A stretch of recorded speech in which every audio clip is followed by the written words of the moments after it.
Hello and welcome to Jackson's Job. Today you will learn how to bake vanilla cupcakes without dairy or butter. These are rich in vanilla flavor, tender and moist. They can stay fresh for days. You will also learn dairy-free frosting and watch me how not to frost cupcakes. My motto could be, I can teach you how to bake great, not decorate. This vanilla cupcake is fairly simple, cheap, and doesn't need a lot of ingredients. Let's get to baking. You will need a muffin tin. If it isn't non-stick, you will need to line it with paper liners or grease and flour each tin. Then please preheat your oven to 325 degrees Fahrenheit or 160 degrees Celsius. There's a few ways to make this. I'm going to show you the simple way. In a large bowl, we have 3 large eggs, 150 grams. To that, I'm adding in a teaspoon of vanilla extract. I'm using a high-quality vanilla extract, 5 milliliters. Next, I'm going to add in 3/4 of a cup of sugar, that's 150 grams, and 3/4 of a cup of oil, which is 180 milliliters. Use any type of oil you like. Just keep in mind, since there's no butter in this recipe, the oil will shine through, so you better like olive oil in your baked goods if that's what you're going to choose. A canola or a vegetable oil will give you no flavor and will really let that vanilla pop. Mix this all together really briefly, and then we're going to add in 1 cup of flour, 150 grams, and to that we're going to add in some leavening, which is a teaspoon of baking powder, 4 grams, and a little bit of seasoning, 1/2 teaspoon of salt, 2.5 grams. The salt just really brings out that vanilla again and helps balance out this sweetness.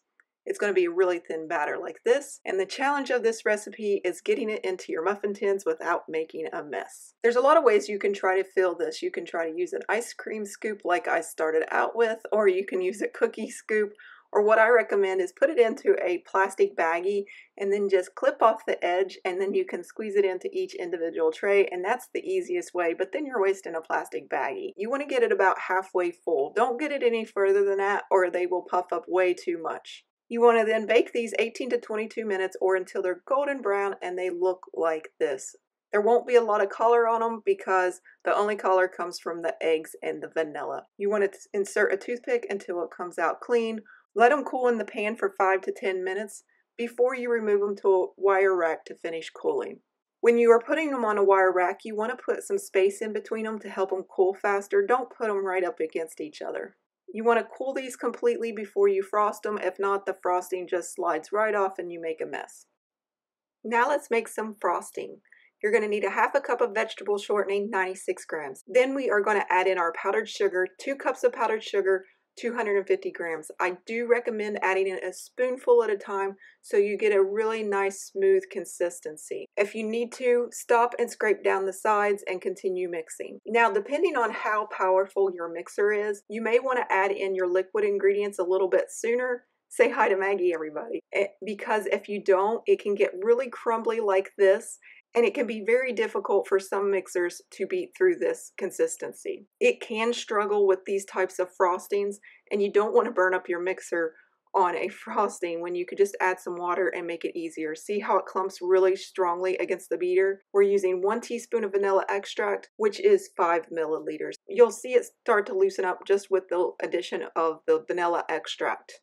And then we are going to add in 1 to 2 tablespoons of water, 15 to 30 milliliters, and then just beat that on a low speed until it's well combined.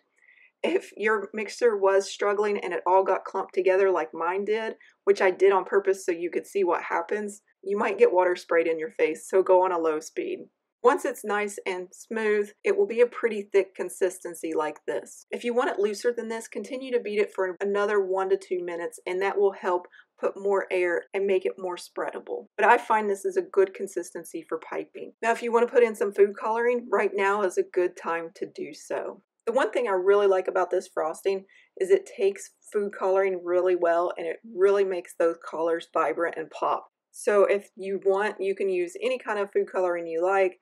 I do recommend a gel or a paste food coloring because you can use less and you get less of that bitter aftertaste that you can get with some of the darker colors like red or blue. So we made some pink frosting today, and then we are going to use some of the yellow frosting that I made the other day, and we're going to make a striped cupcake, or at least we're going to attempt to make a striped cupcake. And you're going to love this because this is just one of the many fails that happen when I'm trying to show you how to decorate. And I'm really not kidding when I tell you I can't show you all how to decorate things. Between my shoulder, my lack of skill, and just plain not being able to see what I'm doing on this really old camera, I tend to mess up quite a bit. But I thought you guys would enjoy some of these bloopers, so I'm keeping them in.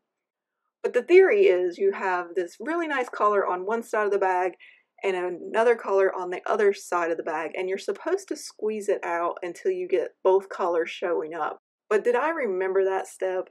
Absolutely not. I just go ahead and start piping right away onto the cupcake, so all you see is the yellow coming out at first. And I decided, you know what, it still tastes great, and I'm not wasting icing this way anyway, and nobody knows that they were supposed to be two-toned, so who cares? You start to see the pink come through the yellow, and it looks really pretty, so I'm pretty happy with the way they turned out, and Maggie is just thrilled. She can't wait to try these, and she's sitting here begging me for some, and I'm going, not yet. At the end, I had this great idea. Maybe I can fix these ones and put some little stars on top and make them look like little tiny hydrangeas. And this is actually a pretty brilliant idea. If you screw up your frosting on your cupcake, you could either cover it up with something else, scrape it off, and start over. It's just icing. Don't worry about it. Either way, these turned out pretty good in the end. And I'm going to show you one of these open, and then we're going to show you some more. But isn't this pretty? It ended up being a really happy mistake for me. I think I'm going to try this again with some blues and pinks and try to make some pink and blue hydrangeas. So I'm actually pretty thrilled that I screwed up in the kitchen. And that's what I'm trying to say. When you mess up in the kitchen, sometimes you get happy accidents. When you open up this cake, it's really nice and soft and moist, and it tastes great. That's all that really matters in the end. I thought you all might like some of the mishaps that happen within my kitchen. This one's twofold. One, I'm using too big of a bag. My hand is getting very tired. I'm not feeling anything in most of my hand right now, so I'm squeezing way too tight, and I popped the bag right open. I mean, it was kind of funny.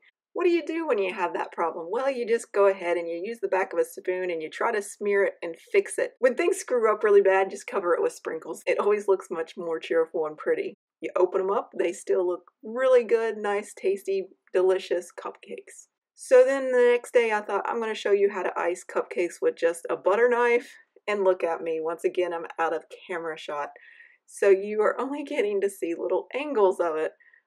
I am just going, why am I doing this completely wrong? Why does this keep happening to me? But as always, there's Maggie to cheer me up. Maggie thinks this cupcake is absolutely delicious. And if you're wondering, I'm giving her little itty bitty pieces smaller than the size of a pea.